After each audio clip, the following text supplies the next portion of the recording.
Someone came to me and said, how do I convince people that you are good enough? How do I define you as a relationship coach or therapist? He said he was in a room where they were deliberating on who to invite for their program, for their relationship program, and he mentioned me. He mentioned that he had someone in mind, and the question they asked him was, "Is the person married?"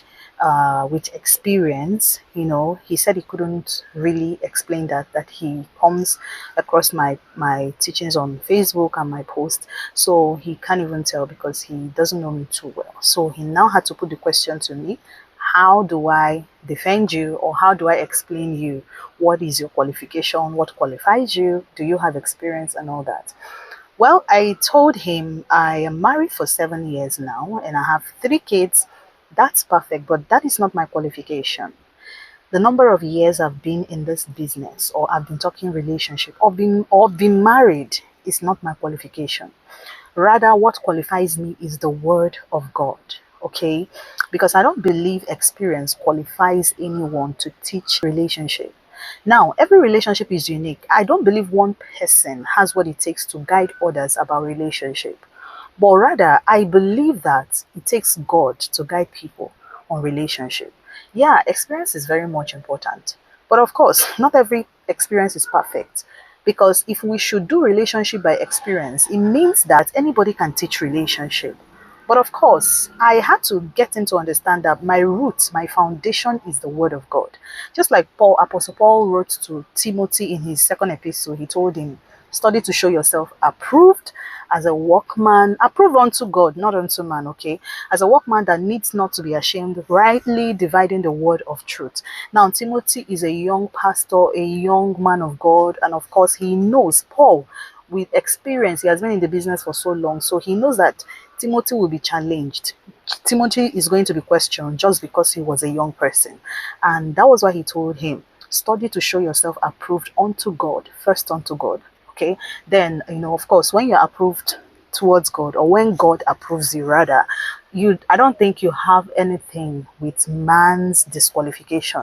All right, so my truth, my body of truth when it comes to relationship is based on the word of God, not because I've had all the experiences and not because I know everything.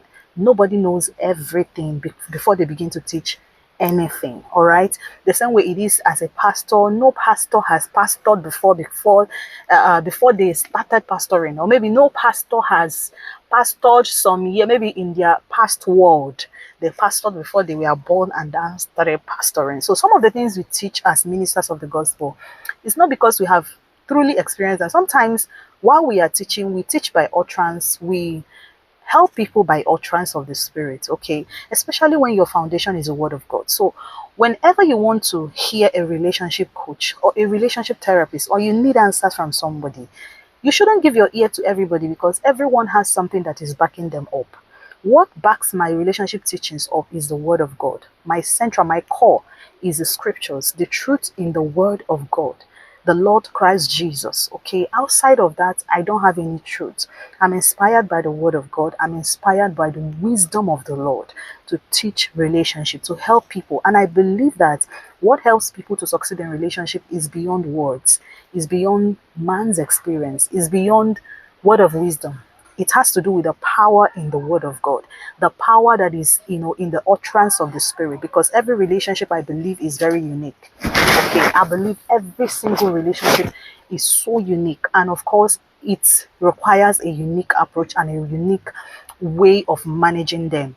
All right, so I think I gave him the right answer, because there's a lot of people out there. Some people are broken and they are teaching relationship from their heart, from their brokenness, from their shame, from their disappointment. So they can tell you anything based on their experience, based on their past relationship, based on what they can see. But of course, life is unique and life goes on.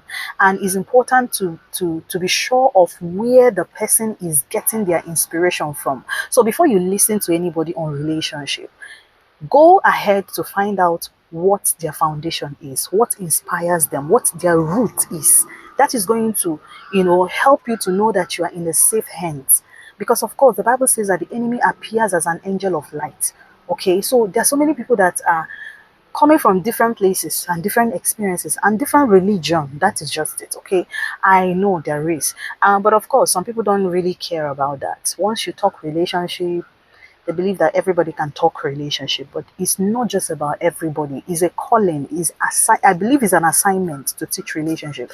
The same way, not everybody is called to do this. All right. So if you are called to teach relationship, God will give you the wisdom to help people to settle down, to help people to heal broken relationship, to help people to build their lives, to help people to, make relationship work. All right, to give you the right wisdom, will inspire you, will give you words, will tell you what to teach and what not to teach.